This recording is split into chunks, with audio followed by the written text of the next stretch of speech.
అంటే రాష్ట్ర ప్రజలు చూస్తున్నారా?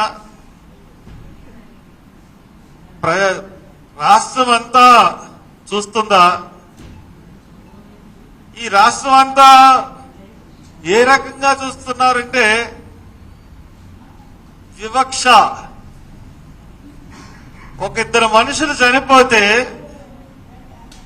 చంపబడితే ఏ రకంగా ఒక మనిషికి ఏ రకమైన ట్రీట్మెంట్ ఇచ్చారు, ఇంకో మనిషికి ఏ రకమైన ట్రీట్మెంట్ ఇచ్చారు.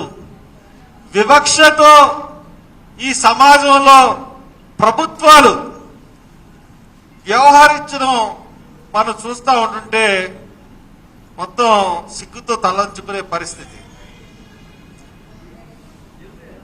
ఇప్పుడు చాలా ముఖ్యమైన విషయాలు మీకు చెప్తాను. మే 9వ తారీఖున సాయి కృష్ణ అన్న అతను కనపడకుండా వెళ్ళిపోయాడు. సాయి కృష్ణ మే 9వ తారీఖున కనపడకుండా వెళ్ళిపోయాడు. ఏమయ్యాడో తెలియదు, ఏం చేశారో తెలియదు. వాళ్ళ తల్లిగారు స్టేషన్కి వెళ్ళారు. స్టేషన్కి వెళ్ళిన తర్వాత ఆవిడి అరుపులు విన్నారు, కొట్టడం విన్నారు, కొడుకుని బతిమలాడుకున్నారు పోలీసుల్ని. ఎటువంటి ఇది కూడా ఆమెకి లభించలేదు. చూసి ఆవిడ రోజు పోలీస్ స్టేషన్ తిరుగుతున్నారు తన కొడుకు గురించి.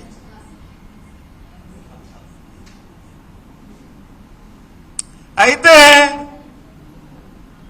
ఈ క్రాంతి కుమార్, వీళ్ళకి తెలుసు కదా పోలీసుల యొక్క పరిస్థితి.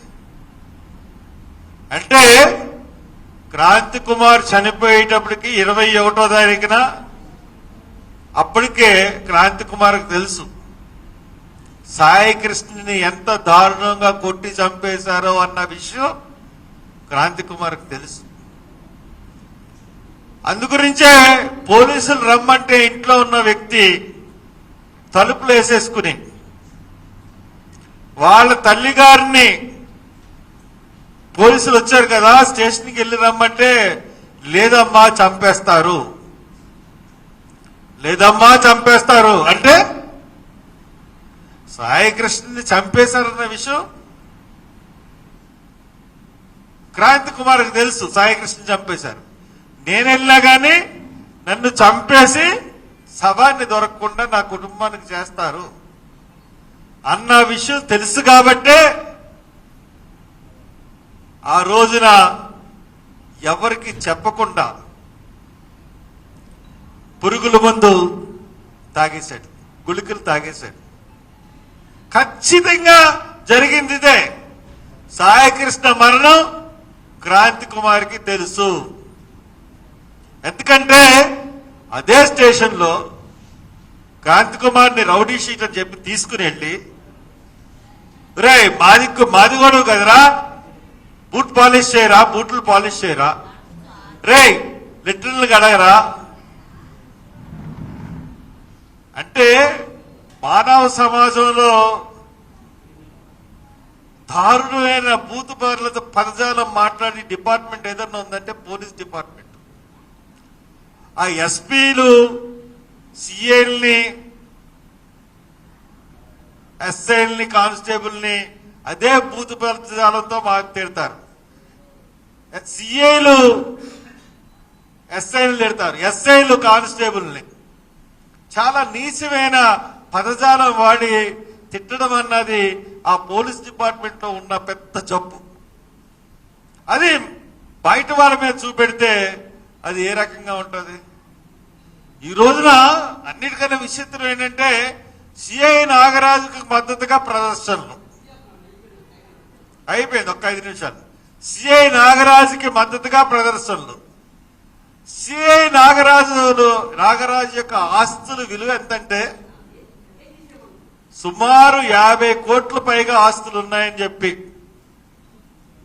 ఎక్కడెక్కడ ఆస్తులున్నాయి, ఏమేమి ఆస్తులున్నాయి, ఏ రకంగా సంపాదించాడు సిఐ నాగరాజు అన్నది ఈ రోజున పబ్లిక్ గా మనకు కనబడతా ఉంది. వీడియోలు చేస్తున్నారు అతని ఆస్తులు.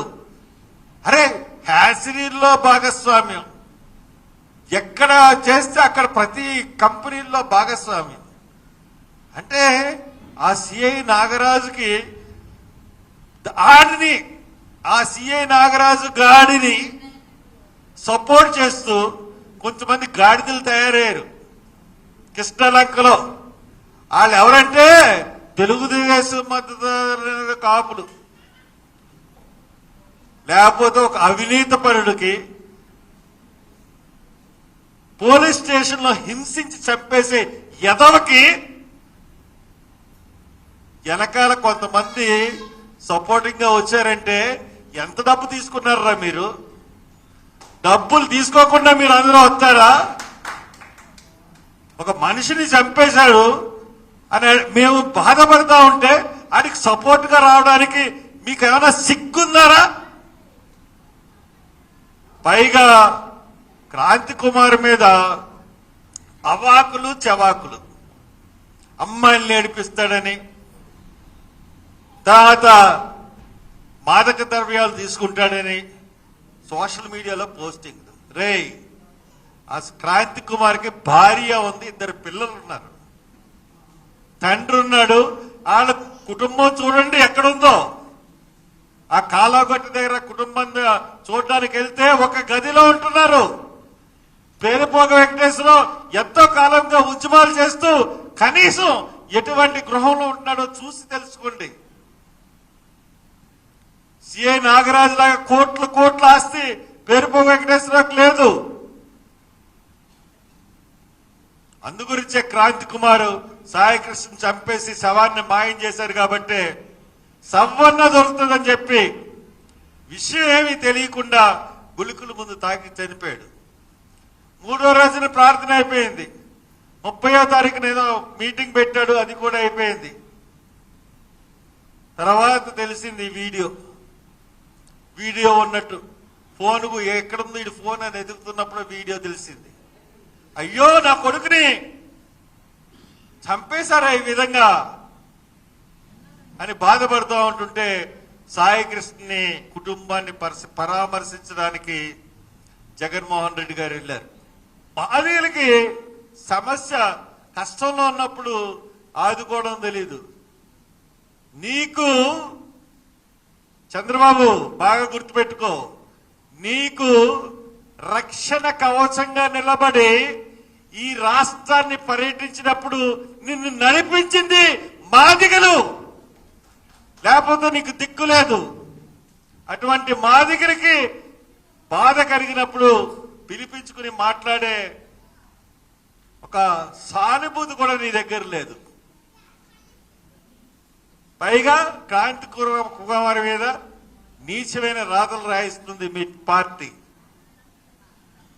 అంతేకాకుండా ఈ రోజున ఆ రకంగా చేసినా గాని మనం మొత్తుకుంటున్నాం, అరే మాకు ఈ కేసు పెట్టండి, SC/ST అట్రాసిటీస్ పెట్టండి, ఆ సిఐ నాగరాజు మీద హత్యానేరం కేసు పెట్టండి అని మనం అడుగుతా ఉంటుంటే మన అరణ్య ఘోష అయిపోయింది. వివక్ష క్లియర్ గా కనబడతా ఉంది. మనం ఏం చేయలేమా? ఖచ్చితంగా తిరగబడాలి.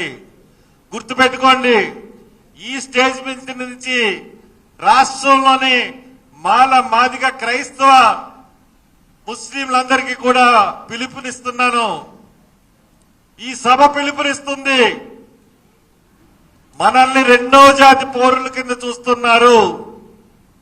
మనల్ని 2వ జాతి పౌరుల కింద చూడకపోతే 26వ తారీఖు 28వ తారీఖు లోపల ఈ కేసు ఆల్టర్ చేయండి. ఆల్టర్ చేసి సెక్షన్ వేసి పేరుపోగు వెంకటేశ్వరరావు కుటుంబానికి న్యాయం చేయండి. 28వ తారీఖు వరకే మీకు గడువు. 28 దాటిన తర్వాత 30వ తారీఖున ఉద్యమం అన్నది మొదలవుతుంది. ధర్నా చౌక్ దగ్గర నుంచే మా ఉద్యమాన్ని మేము మొదలు పెడతాం. ఆ ధర్నా చౌక్ దగ్గర 30వ తారీఖున ధర్నా చేసి ఇది రాష్ట్ర వ్యాప్త ఉద్యమంగా తీసుకెళ్ళడానికి మేము ప్రతి రాష్ట్రంలో ఉన్న మాదిగలందరూ కూడా కలిసి ఈ ఉద్యమాన్ని ముందుకు తీసుకెళ్ళడానికి ఒక తీర్మానాలు ప్రతి గ్రామంలో కూడా చేసుకుంటాం. కాబట్టి మనం మేలుకొనాలి, మనం ఖచ్చితంగా మేలుకొనాలి. ఈ పార్టీలన్నిటికీ బుద్ధి చెప్పాలి. దానికి ఎందుకంటే వీళ్ళు న్యాయం చేయరు కాబట్టి మనం కూడా ఒకసారి రాజకీయంగా మనం ఆలోచించుకోవాల్సిన సమయం కూడా మన దగ్గరికి వచ్చింది. కాబట్టి 30వ తారీఖు ధర్నాకి నేను ప్రతి జిల్లాకి ప్రతి నియోజకవర్గానికి నేను విజ్ఞప్తి చేస్తా ఉన్నాను. ప్రతి ఒక్కరు బయలుదేరండి, ధర్నా చౌక్ రండి. 30వ తారీఖున ధర్నా చౌక్ దద్దరిల్లిపోవాలి. ఆ రకంగా వచ్చి మన శక్తి ప్రదర్శించినప్పుడే ఈ ప్రభుత్వాలు లొంగుతాయని తెలియజేస్తూ నాకు ఇచ్చిన ఈ అవకాశానికి కృతజ్ఞతలు తెలుపుకుంటూ సెలవు తీసుకుంటాను.